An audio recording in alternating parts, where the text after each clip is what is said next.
chicos, bienvenidos. Vamos a continuar con el tema de choque hipovolémico obstétrico. Acá es importante que recordemos la literatura siempre. ¿Sí? La literatura es de la 26ª edición de Williams, capítulo 44, ¿sí? Con respecto al tratamiento de hemorragia obstétrica, la guía de materno-perinatal 2023. Se usa en esta clase, vamos a usar lo que es el manual de transfusión sanguínea 2020 y una preguntita con respecto a la Universidad de Extremadura de España, correcto, que vamos a usar. Entonces, la preguntita del caso es la siguiente. Nos presenta una paciente de 37 años. Recuerda que nosotros en el canal siempre empezamos con una pregunta de caso clínico y de ahí vamos desarrollando el tema y en base a lo que desarrollamos podemos responder la pregunta. Entonces, nos presenta una gestante de 37 años que acude en trabajo de parto de 38 más 2 semanas de embarazo. La dilatación transcurre con normalidad, ¿de acuerdo? Con una labor de parto funcional, con ayuda en expulsivo mediante ventosa. El recién nacido presenta distosia de hombros y un peso de 4.150 gramos, o sea, es un macrosómico, ¿verdad? La mujer presenta antecedente obstétrico de 3 embarazos, 2 por parto natural y un tercero mediante cesárea. Ese dato es interesante de antecedente. En el posparto inmediato, la mujer presenta metorragia con dolor abdominal intenso, supresión y la supresión arterial de 70 sobre 50, y ahí sería más o menos una presión arterial media de 57, una frecuencia cardíaca de 135 latidos por minuto, una frecuencia respiratoria de 30 y deterioro del estado general. Dado el diagnóstico sospecha, hasta ahí vemos que hay un sangrado, ¿cierto? Entonces sería estratificado porque la paciente va a estar en estado de shock. ¿Por qué? Porque nosotros vamos a identificar lo que son los signos vitales. Entonces la pregunta es, ¿cuál de las siguientes afirmaciones no es correcta? La primera me dice la causa más frecuente de patología que presenta la mujer es la existencia de una cirugía uterina, el parto instrumental y la distosia de hombros un factor de riesgo para presentarlo. ¿Será verdadero o falso? Vamos a ver. Se debe actuar rápidamente tratando el estado de shock con cloruro de sodio, más paquetes globulares, plasma seco congelado y luego realizar la proteína urgente. Y la de me dice no existen signos premonitorios de esta patología. Entonces, el objetivo de la clase de hoy es responder eso. El temario vamos a hablar de generalidades, luego de shock hemorrágico obstétrico y luego vamos a hablar de los artículos de investigación con respecto al tema. Recuerda que para nosotros entender un poco el tema del manejo exactamente, es importante entender la prueba de sobrecarga.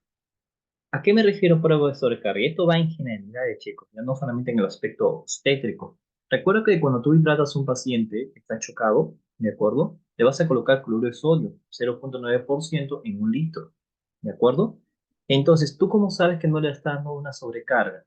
Eso lo permites por la presión venosa central. Si cuando tú vas hidratando y esta presión venosa central desciende, ¿de acuerdo? Se puede continuar dando líquidos, dando el cloruro de sodio. Pero si esta presión venosa central aumenta de 3 a 5 centímetros, se debe suspender la fluidoterapia. Es un dato muy interesante. Entonces, aquí es el cuadro en base a lo que es el manual de transfusión sanguínea de Perú, ¿de acuerdo? 2020. Y aquí están todo lo que tú lo vas a ver. Por ejemplo, si le das a un paciente paquete globular, ¿correcto? Su hematocrito de ese paquete globular es de 60 a 70, ¿correcto? Y te sube la hemoglobina de 3 a 4 gramos por decilitro. Y mira cuánto le das, de 10 a 15 mililitros por kilogramo peso por día al paciente. En cambio, la concentración de plaquetas, tú le vas a dar de 1 unidad por 10 kilogramos peso, ¿correcto? Y un plasma fresco congelado le vas a dar, en el caso de una hemorragia aguda, de 10 a 30 mililitros por kilogramo peso. Esto es muy útil, ¿de acuerdo? Ya tú lo puedes observar, todo eso. Entonces, con respecto a la definición del tipo de shock, recuerda que un shock es un estado de inestabilidad del equilibrio, ¿de acuerdo? De inestabilidad de hemostasis corporal. Y esto mayormente se ocasiona porque se disminuye el aporte de oxígeno. Entonces, si tú quieres definir lo que es shock, es el estado de inestabilidad de la homeostasis corporal. ¿De acuerdo? Y esto, tú sabes que cuando no se reduce lo que es el aporte de oxígeno y la demanda se mantiene o aumenta, se lleva una hipoxia tisular y una disfunción multiorgánica. Perfecto, entonces, puede clasificarlo el shock en forma de presentación traumático, no traumático, o lo que más nos interesa, hipovolémico, cardiogénico, obstructivo, distributivo, vasogénico. Por ejemplo, un infarto miocardio agudo te ocasionó un shock cardiogénico. En una hemorragia, como el caso de la hemorragia obstétrica, un shock hipovolémico. Pero si hablamos de un estado de sepsis, me llevaría a lo que es un shock distributivo o vasogénico. Mira, observa el cuadrito. Este cuadro que tú ves aquí está principalmente basado en tres parámetros puntuales. El índice cardíaco, ¿sí? En base a la saturación de oxígeno en la sangre venosa mixta, o simplemente el índice de cardíaco, y lo que es la resistencia vascular sistémica. Y por aquí está la presión de la aurícula derecha. Perfecto. Y un dato muy interesante es la presión de enclavamiento de la arteria pulmonar. El hipovolémico, si te das cuenta, de todos los tipos de shock, el distributivo es el que aumenta el índice cardíaco, ¿de acuerdo? Pero los demás disminuyen. ¿Cómo diferencio un shock cardiogénico de hipovolémico respecto a los datos que ves aquí? Ambos se parecen, ¿ah? Ambos tienen la disminución del índice cardíaco, ambos tienen el aumento de la resistencia vascular sistémica y ambos vas a darte cuenta que la diferencia está en la presión de la aurícula derecha y también en la presión de enclavamiento de la arteria pulmonar. Aumenta en el cardiogénico, pero disminuye en el hipovolémico. Interesante. Bien, entonces vemos aquí, con respecto ya a shock hemorrágico obstétrico, entonces es un estado de choque, o sea, un estado de inestabilidad hemodinámica corporal que se asocia por la pérdida aguda o masiva de sangre externa o interna. De acuerdo que viene de una entidad obstétrica, ¿correcto? Puede ser en el primer trimestre, puede ser en el segundo o tercer trimestre y durante el parto o puerperio. Por ejemplo, en el primer trimestre tiene como etiología de los abortos, ¿sí? Un aborto espontáneo, inducido o terapéutico, un embarazo ectópico también o una enfermedad trofoblástica. En el segundo o tercer trimestre vas a ver como etiología la placenta previa, que tiene como factor de riesgo el antecedente de una cirugía previa o un legrado, el desprendimiento prematuro de placenta, que tiene como factor de riesgo la preeclampsia, y la ruptura uterina espontánea, que tiene como antecedente la cirugía uterina previa o la multiparidad. Con respecto a lo ante el parto y puerperio, la etiología más común es la atonía uterina, ¿de acuerdo? Luego le sigue lo que es las lesiones de canal de parto con la inversión uterina que es bajísima y la retención de restos placentarios. La que mayor porcentaje tiene la atonía uterina y luego sigue la lesión de canal de parto y terminamos con lo que es la inversión uterina y los trastornos de coagulación que son bajísimos los porcentajes. No te olvides que dentro de los factores de riesgo de la atonía uterina está, por ejemplo, la sobredistensión del útero, que es causada por la distensión múltiple, por los polihidramnios, la macrosomía fetal, y también lo ocasiona en la uterina uterina, la atonía uterina y el uso prolongado de oxitocina. Recuerda que Up-to-Date te habla del uso prolongado de oxitocina, es cuando tiene dosis altas y mayor a 7 horas. Muy bien, en la fisiopatología es importante que recuerdes esto. La presión arterial es igual al gasto cardíaco por la resistencia vascular periférica. Recuerda que esta presión arterial está regulada por estos dos. Por lo tanto, el gasto cardíaco está regulado por dos principalmente, el volumen sistólico y la frecuencia cardíaca. Recordando que estos dos parámetros están manifestados por la precarga, poscarga y contractilidad. Recuerda, la precarga es la distensibilidad de las miofibrillas cardíacas cuando recibe sangre, en la diástole, ¿de acuerdo? Ese es precarga. Y poscarga es el vencimiento de la resistencia que tiene que vencer sobre las paredes ventrículas para poder expulsar o eyectar la sangre durante la sístole. Ese es poscarga. Entonces habla de precarga, distensibilidad, y poscarga, la resistencia a vencer para eyectar la sangre desde el ventrículo. Cuando hablamos de resistencia vascular periférica, hablamos simplemente de todo lo que tiene que ver con vasodilatación y vasoconstricción. ¿De acuerdo? Perfecto. Entonces, esta es la fisiopatología del shock hemorrágico en general. ¿De acuerdo? Hemorrágico en general. Observa, ahí se divide en tres fases. Una fase no progresiva, que es la fase compensadora, el cuerpo trata de compensarlo, que si no se trata esta fase, se ya ve una fase progresiva de hipoperfusión, ¿sí? Y ya si no se trata, esto ya llega a una fase irreversible, donde hay necrosis tisular. En la fase no progresiva, importante, disminuye el volumen sanguíneo porque es una hemorragia, Entonces, llega poca sangre al corazón. Y si llega poca sangre al corazón, recordemos que el corazoncito no se va a poder distender el ventrículo izquierdo a recibir la sangre. Entonces, la precarga disminuye. Al disminuir la precarga, si hay poca sangre recibida en la diástole, va a haber poca sangre eyectada en la sístole. Entonces, disminuye el volumen sistólico. Sí, y al disminuir el volumen sistólico, disminuye la cantidad de sangre eyectada por minuto, ¿de acuerdo? Desde el ventrículo izquierdo. O sea, disminuye el gasto cardíaco. Y al disminuir el gasto cardíaco, la distribución de sangre a todo el cuerpo va a ser menor. Por lo tanto, disminuye la presión arterial. Entonces, el cuerpo no se va a encargar, no se va a quedar solito ante eso. Dice, oye, ha bajado el gasto cardíaco, ha bajado la presión arterial, ¿qué hago? Eso lo detectan los receptores, jóvenes. Los receptores va a llegar que se active, haya una activación simpática. Y aquí está el secreto en la fase no progresiva, la activación simpática. La activación simpática me aumenta el cronotropismo, me aumenta la frecuencia cardíaca, me aumenta la contractilidad cardíaca y me aumenta la vasoconstricción. ¿De acuerdo? Y también lo que con respecto a la degradación de glucógeno. Pero con respecto a la vasoconstricción, cuando esta vasoconstricción es a nivel renal, en las arterias aferentes hace que el flujo sanguíneo se altere. Y al alterarse el flujo sanguíneo, la vasopresina aumenta. Y el aumento de la vasopresina es el que me va a ocasionar un signo precoz de la oliguria en el paciente.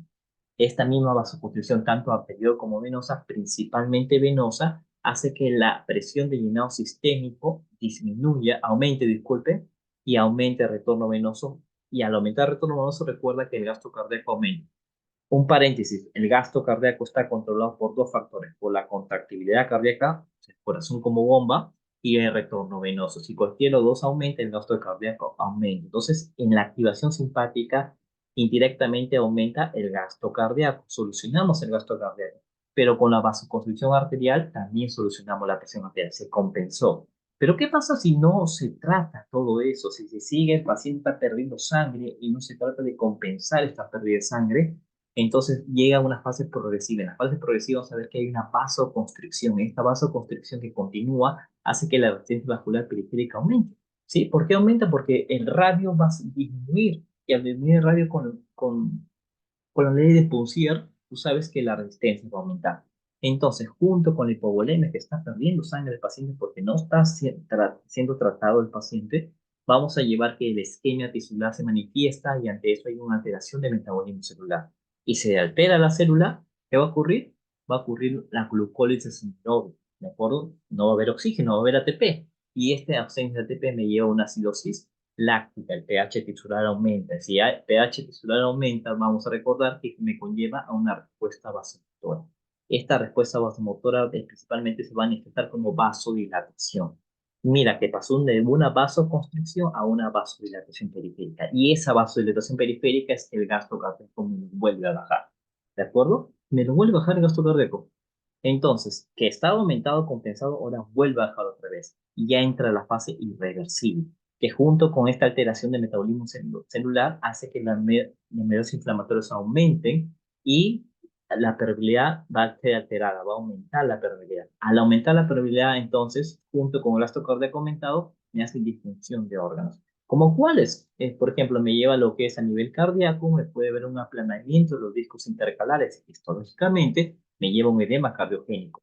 A nivel respiratorio, me lleva a un shock respiratorio, que es un edema, que forma un edema intersticial, que luego se va a acumular con restos celulares y exudados alveolares y me forma una membrana hialina que se manifiesta como síndrome de distrés respiratorio agudo. A nivel renal, me hace que cambie el aspecto de la célula cilíndrica de tubo contorneado distal a una forma de estructuras delgadas como cuerdas, me lleva a una necrosis tubular aguda.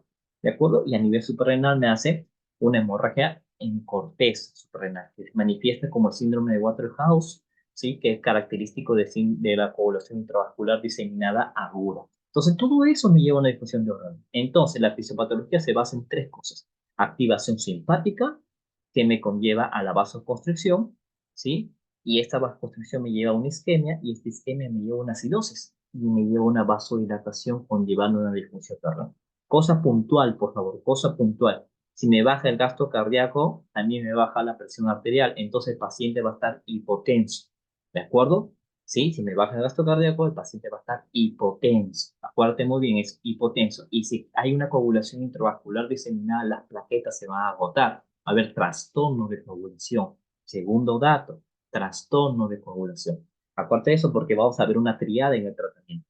Entonces, dentro de los factores de riesgo generales que te menciona la guía, está el uso prolongado de oxitocina, la multiparidad por mayor o igual a 4 partos, la edad, 25 años, el uso prolongado de tocolíticos, sí, como en el filipino, por ejemplo, el trabajo de parto prolongado es definido por mayor a 12 horas, o una neumatosis uterina, o polidragnios. Entre los factores también está menos frecuente está la placenta previa, recuerdo, ¿sí? Y las alteraciones congénitas o del mecanismo de coagulación.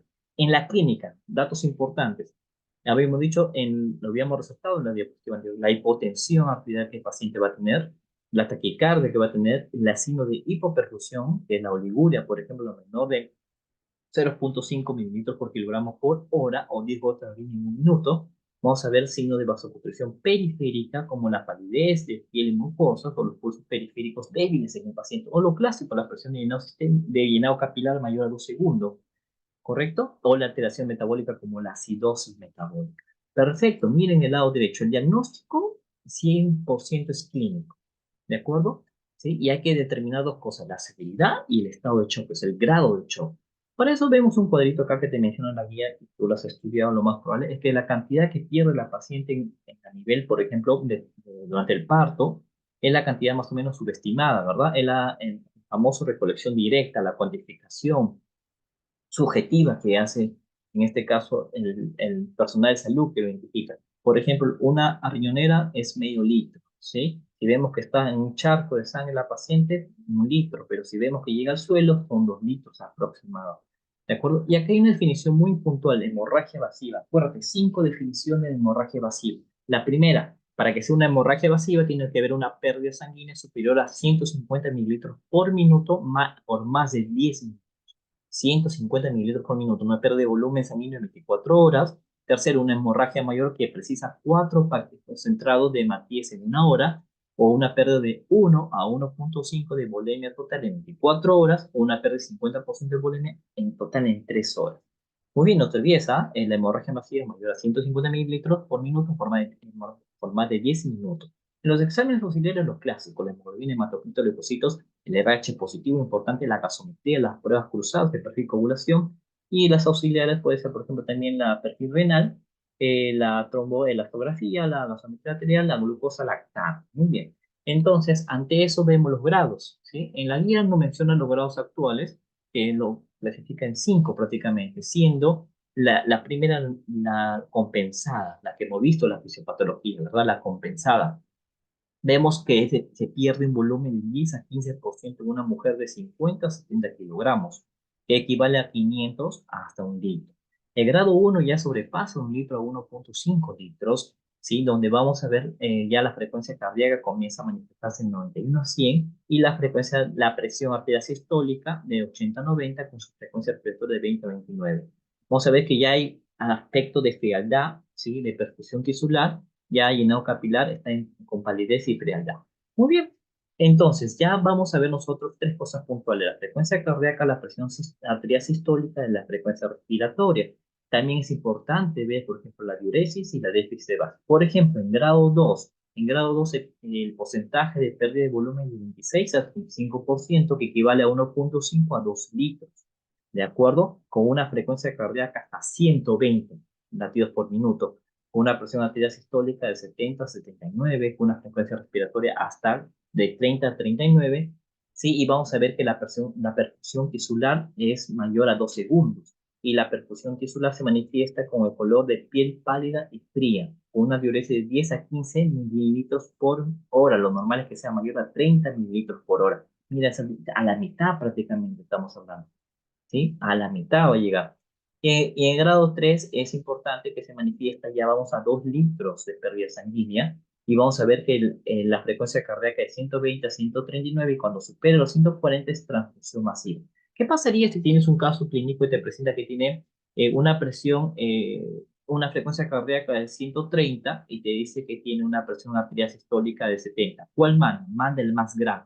Si en este caso, si por ejemplo tiene 130 de frecuencia cardíaca y tiene 70 de presión arterial sistólica, escoges la más grave, ¿sí? La que tiene el peor parámetro clínico, que sería 130, sería grado 3 en ese caso.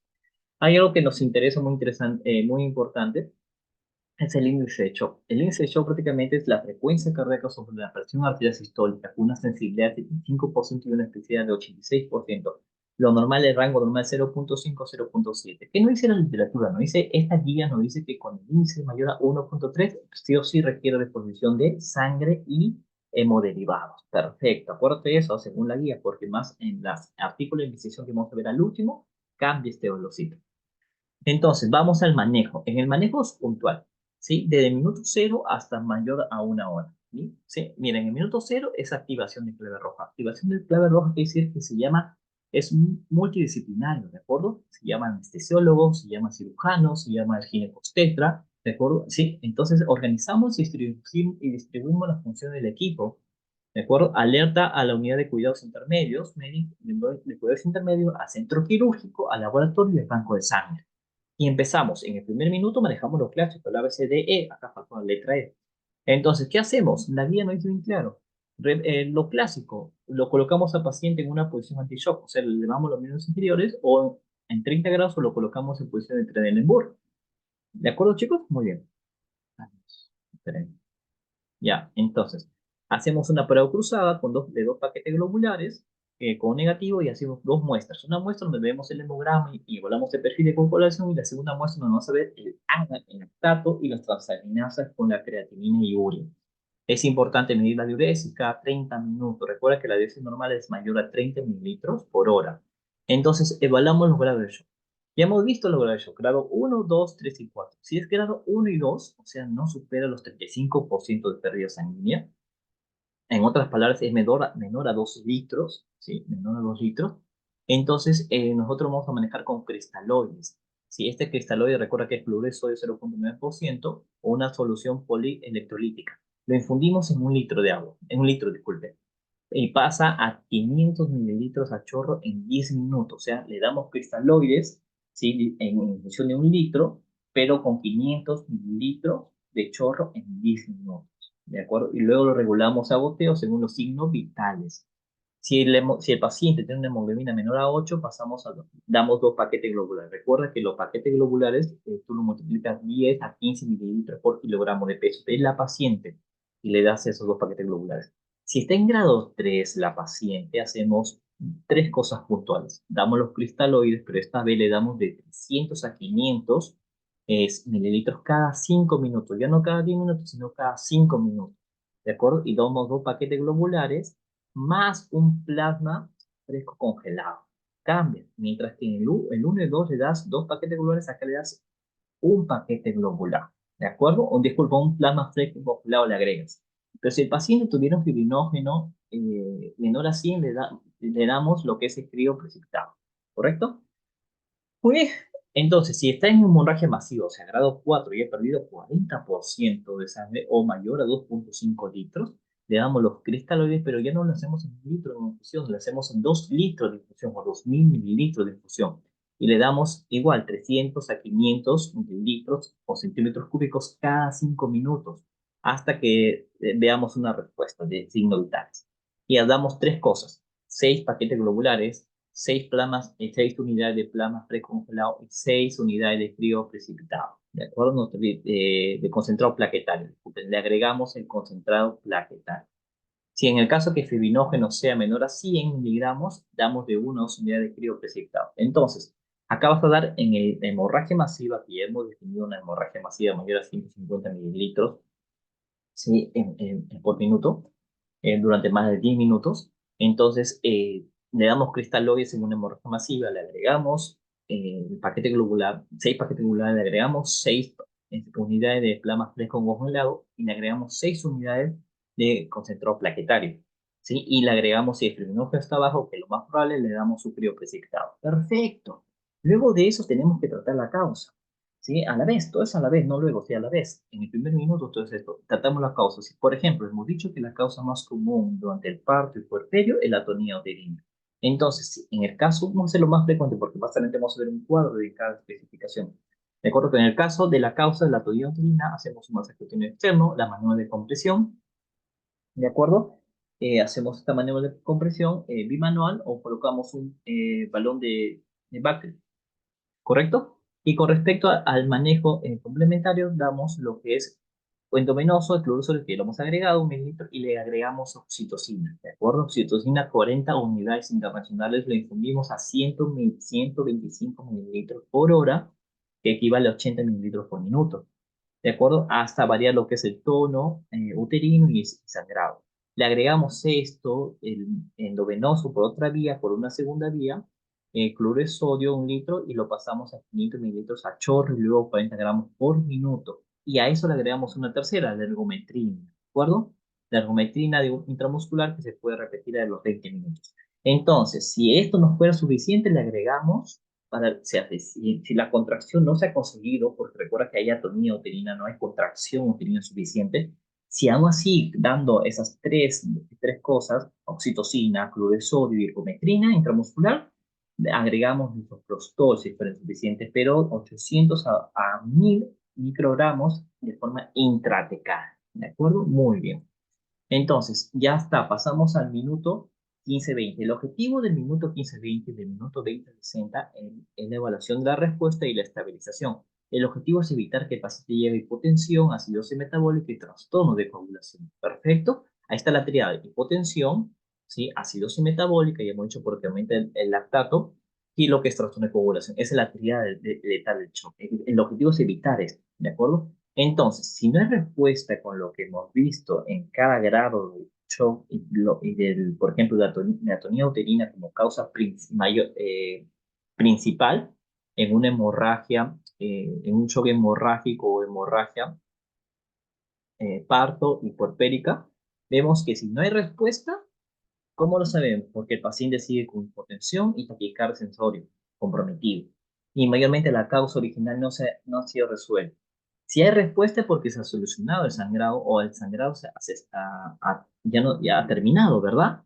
Y el paciente ha retomado su función vital. Pero en este caso, supongamos el caso que no haya respuesta, el paciente sigue hipotenso, sigue taquicárdico y no se ha resuelto la causa original, por ejemplo, la atonía uterina, ¿sí? Pasamos a lo que es la estabilización. Hay que estabilizarlo. Si el paciente sigue la hipotensión, damos vasopresores. Vasopresores, recuerda que hemos visto que los vasopresores, porque mayormente vamos a dar cuando dos cosas puntuales, la presión venosa central es mayor a 8, algunos litros dicen 10, o la presión arterial media es menor de 60. Damos vasopresores. El vasopresor de primera línea que se administra el norepinefrina de 0,05 a 0,5 microgramos por kilogramo por minuto. ¿De acuerdo? Tú me dices, oye, Brian, no me funciona la norepinefrina, pasamos a la epinefrina. No te funciona la epinefrina, pasamos a la vasopresina, en ese orden, ¿ya? Y controlamos el volumen administrado, ¿sí? Mantenemos los cristales a 300 mililitros por hora y hacemos lo que hemos visto al inicio.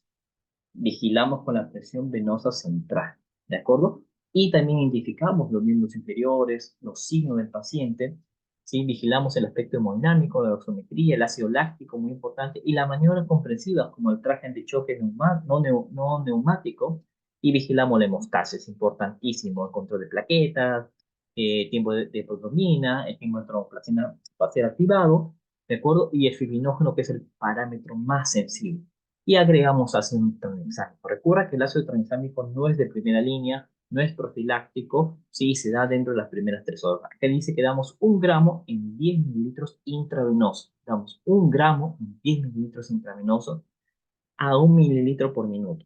El objetivo es pasar en 10 minutos y la segunda dosis 1 gramo a los 30 minutos si el sagrado continúa. ¿Qué ha pasado si todavía el paciente sigue inestable? Seguimos dando vasopresores. Pasamos a la última parte, que es la solución. Evaluamos si hay signo de daño de órgano, porque hemos visto la fisiopatología. Recuerda que la última fase es daño de órgano. ¿Sí? Evaluamos todos los órganos y si hay coagulación intravascular diseminada, porque ya se faltó lo que es en la glándula suprarrenal, damos 6 paquetes de plasma fresco congelado, 6 unidades de concentrado plaquetario, 4 crioprecipitados, dice especialmente si el fibrinógeno menor de 100 le hace crío precipitado. Muy bien. Si el sangrado persiste, es intervención quirúrgica. ¿De acuerdo? Intervención quirúrgica. Muy bien. Acá está el cuadro que te prometí, cada causa está, por ejemplo, la tenidotirina, que ya lo hemos explicado, la retención de placenta, recuerda que la acción directa es la extracción manual de la placenta según la guía de procedimientos, con su masacre externo, y damos solución salina, ¿sí? 500 mililitros a chorro, con su oxitocina, ¿de acuerdo? En la retención del tejido de alumbramiento incompleto, hacemos una extracción digital de membrana mediante el cubillaje con gas estéril. Si el sangrado persiste, podemos proceder a un legrado uterino. ¿De acuerdo? Acá le damos cloruro de sodio a chorro y le agregamos su oxitocina, ¿de acuerdo? Con su ácido tranexámico y sus antibióticos ceftriaxona más amicacina. En la lesión de canal de parto, ¿de acuerdo? Podemos revisar el canal de parto con la barra de Doyen, ¿de acuerdo? Y si hay desgarros en cada anterior, colocar la zona Foley, ¿correcto? Y si la sutura vaginal es de tercer y cuarto grado, es quirúrgico y usamos antibióticos profilácticos como la cefalosporina de segunda generación. Puede ser una subroxima, puede ser uno de ellos. Instalamos igual cloruro de sodio y pasamos a chorro 500 mililitros y luego hacemos la sutura de los desgarros. Si es perianal y vaginal, sutura con CAGU, crómico 2,0. Y si es desgarro cervical, hacemos la pinza pinzamos con pinza de anillos los bordes de desgarro y lo suturamos, ¿verdad? En puntos separados. Y le damos su antibiótico. Si el sangrado persiste, hay que realizar una revisión intrauterina porque puede ser la causa de una rotura uterina. ¿De acuerdo? Muy bien. Y así vamos a ir evaluando, ¿correcto? Perfecto. Y si fuera una rotura uterina, miren lo que hacemos. Hacemos una instalación de vía endovenosa con cloruro de sodio, lo mismo, y luego continuamos con esta gota por minuto. Aquí no damos oxitocina. ¿De acuerdo? Pedimos pruebas cruzadas y avisamos a banco de sangre porque va a pasar a sala de operaciones del paciente en una rotura uterina. ¿De acuerdo? Y hay que vigilar estrictamente las funciones vitales. Perfecto. En la fisiopatología, acá está la guía, el esquemita que te da, la guía MINSA Lima Perú 2023, donde vemos todos los pasos que hemos visto: gasto cardíaco disminuido, caída de retorno venoso, que incluyen el gasto cardíaco, la hipotensión arterial, los vasos receptores lo detectan, lo tratan de compensar, aumenta la bulimia, pero ¿qué pasaría si continúa? Si continúa y en un estado de shock, porque se persiste la vasoconstricción, porque no se soluciona la hemorragia. Entonces, esto lleva a un estado anaerobio y lleva a una coagulación intravascular seminal, lesión tisular y aumenta la viscosidad sanguínea, síndrome de disfunción orgánica, shock irreversible, la muerte del paciente.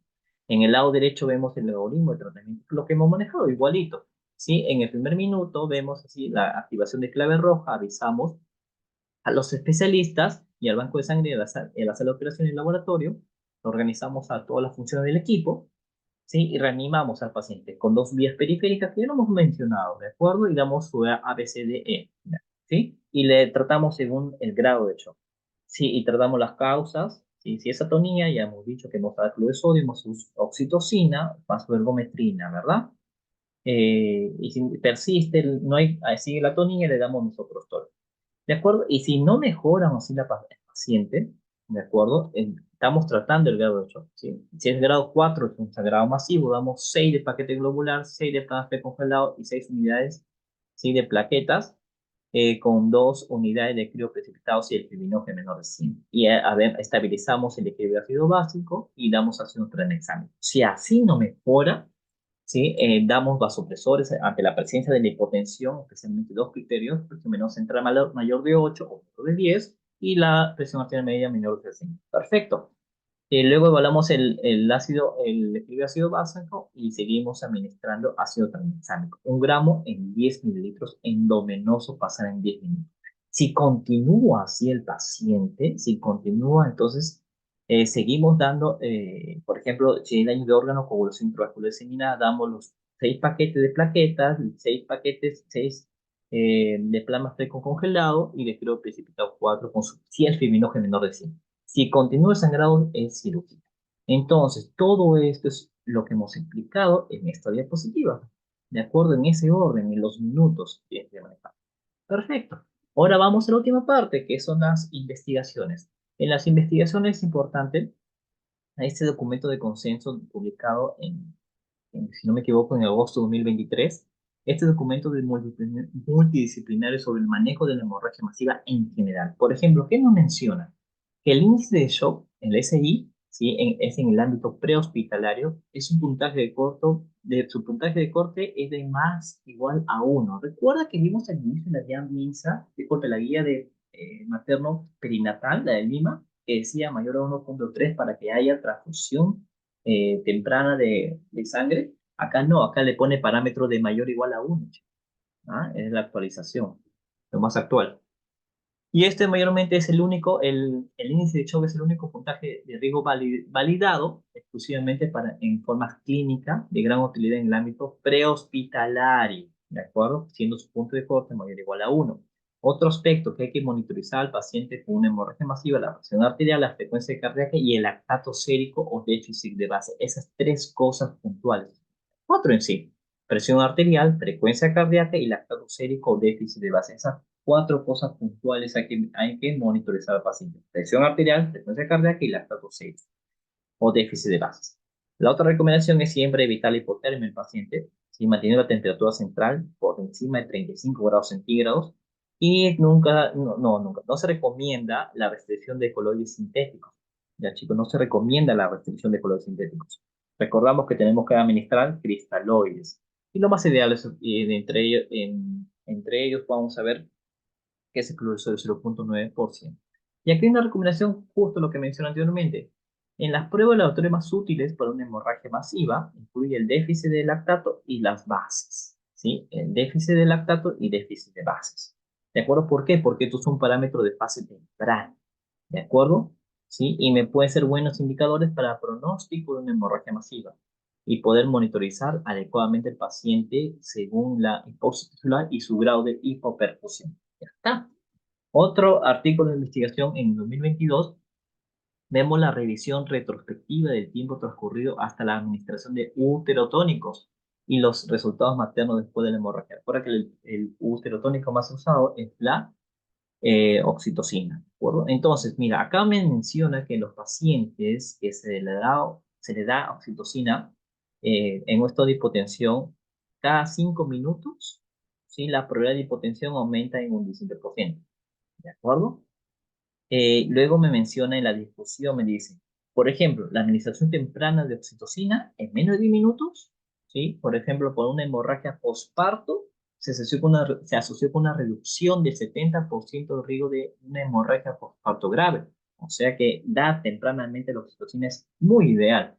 Y en la conclusión de esta investigación, esta revista de Obstetricia y Ginecología de Canadá, vemos que me dice que se hizo un estudio de 259 casos con una hemorragia postparto primaria, de los cuales cada retraso de 5 minutos en el tratamiento con oxitocina se asoció a un 26% de riesgo, aumentó un 26%. O sea, me quiere decir que apenas el paciente se identifique la causa, hay que dar los uterotónicos en una hemorragia postparto. ¿De acuerdo? De acuerdo, muy bien. ¿Por qué?